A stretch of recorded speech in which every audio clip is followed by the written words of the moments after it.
How did your best friend turn your entire friend group against you with lies?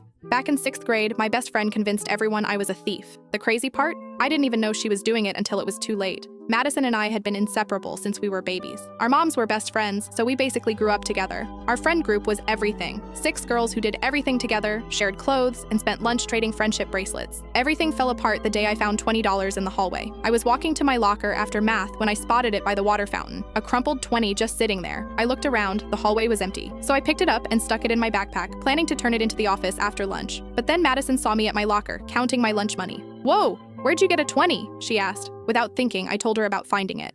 "I'm gonna turn it in after lunch," I said. "Maybe someone will claim it."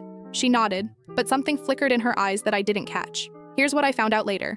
Madison had been stealing small amounts from her mom's purse for weeks. $5 here, $10 there. Her mom was starting to notice. Madison needed a scapegoat, and I just handed her the perfect opportunity. During lunch, Madison pulled each of our friends aside, one by one. She told them she'd seen me steal money from backpacks in the locker room, that I'd been bragging about taking cash from unlocked lockers. She said I'd admitted to taking money from the teacher's desk during recess. The genius part? She mixed in the truth about me finding the $20. She told me she found it, Madison would say, but I saw her take it from Jenny's backpack. By the end of lunch, everyone was looking at me differently. "Hey," I said, sliding into my usual seat at our table. "What's everyone talking about?"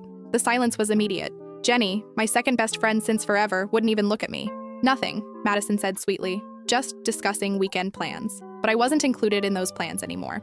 Over the next week, things got worse. My friends would whisper and stop talking when I approached. Items started going missing from lockers, and somehow I became the prime suspect. When I asked what was wrong, everyone claimed nothing was happening. The breaking point came during Alyssa's birthday party. I showed up like always, but the mood was ice cold. Finally, Jenny confronted me. "We know what you've been doing," she said. "Madison told us everything." "Told you what?" "About the stealing. How you've been taking money from people's bags." I was stunned. "That's not true. I never—" "She saw you," Alyssa interrupted. "Multiple times." Madison sat there looking sympathetic. "I didn't want to say anything," she said sadly. "I was hoping you'd stop on your own."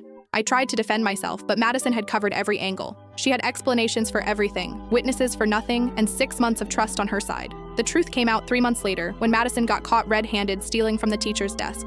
Under pressure, she broke down and confessed to everything, including framing me. But the damage was done. Some friendships never recovered. Even after everyone knew the truth, there was this awkwardness, this sense that maybe I wasn't who they thought I was. I learned something that year. The person closest to you knows exactly which lies will hurt the most. And sometimes the truth comes too late to matter.